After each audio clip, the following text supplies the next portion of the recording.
হঠাৎ করে এত বড় ভয়ঙ্কর পরিস্থিতিতে পড়ব কোনোদিন কল্পনাই করতে পারি নাই। কারোর সাথে যোগাযোগ কোনো কিছুই নাই।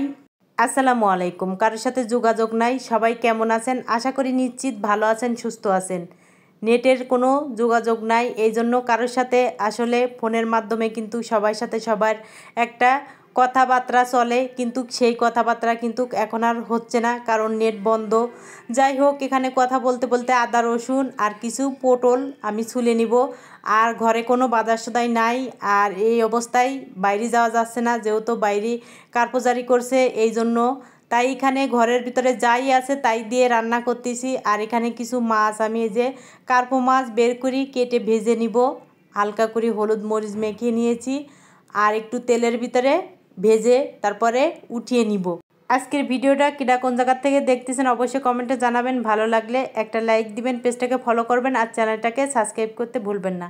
এখানে এই যে মাছ উঠিয়ে নেওয়ার পরে ওই তেলের ভিতরে কাঁচামরিচ পেস্টটা হালকা করে ভেজে নেওয়ার পরে এখানে আদা বাটা, রসুন বাটা, জিরা বাটা, দারচিনি, এলাচি, লং, গোলমরিচ একটু দিয়েছিলাম, দিয়ে বেটে নিয়েছিলাম। কিছুক্ষণ ভেজে নেওয়ার পরে হলুদের গুঁড়া, মরিচের গুঁড়া, ধনিয়ার গুঁড়া, স্বাদ মতন লবণ দিয়ে সামান্য একটু পানি দিয়ে মশলাটা একটু কষাই নেওয়ার পরে তারপরে এখানে দিয়ে দিব পরিমাণ মতন পানি। তারপর পানিতে বলক আসার পরে সেই মাছগুলো এখন আমি দিয়ে দিলাম। আর এখানে এক টুকরা মুরগির বুকের মাংস ছোট ছোট পিস করে কেটে নিব।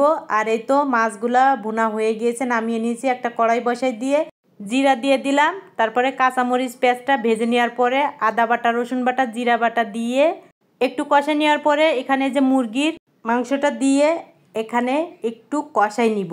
দিয়ে দিলাম একটু গরম মশলার গুঁড়া, দিয়ে কিছুক্ষণ ভেজে নেওয়ার পরে সামান্য একটু হলুদের গুঁড়া, মরিচের গুঁড়া, ধনিয়ার গুঁড়া, স্বাদ মতন লবণ দিয়ে একটু পানি দিয়ে কষাই নিব। কষাই নেওয়ার পরে এখানে পটল আর আলু দিয়ে এই ভাজিটা করে নেব। আর এই ভাজিটা আমার অবধি আসি নাই, সেদিন আমি রোজা ছিলাম, এই জন্য তারা বাপ আর মেয়েতে খেয়ে ফেলাইছে। এই তো এখন বিকেল, আর বিকেলবেলা ছেলের কাছে যাব। আর ভাবলাম এখানে কিছু ফলও বের করে নিয়ে, যেহেতু আমি রোজা আছি আমারও খাওয়া হবে না আর ছেলেরও কিছু দিয়ে আসা হবে না। তাই এখানে মালটা, আপেল, তারপরে খেজুর, আঙ্গুর, তারপরে কাঁচা খেজুর এগুলো সব কেটে আমি এই যে একটা ডিব্বার ভিতরে কিছু নিলাম আর একটা প্লেটের ভিতর কিছু রেখে দিলাম আমার জন্য। আর এখানে এই যে মাছ ভুনা করছিলাম, সেই মাছ ভুনা একটু দিব তাকে। আর প্রতিদিন বিকেলবেলা যেহেতু ছেলের কাছে একটু যাই, তাই তার জন্য প্রতিদিন একটু করে খাবার নিয়ে যাই। আর এখানে এই তো সব আমি রেডি করে নিলাম। আর এখানে একটু শরবতও বানিয়ে নিব, লেবুর শরবত। সবথেকে লেবুর শরবত আমার কাছে ভালো লাগে, তাই এখানে আমি একটা লেবু কেটে নিয়ে এই যে চিপড়াই নিচ্ছি। আর এই লেবুর শরবত আমার রোজা থেকে খেতে খুবই ভালো লাগে। আর এই ভিডিওটা ছিল সোমবারের ভিডিও। যাই হোক, ভিডিওর ভিতরে যদি কথার মাধ্যমে যদি ভুল ত্রুটি হয়ে থাকে প্লিজ আমাকে ক্ষমার দৃষ্টিতে দেখবেন।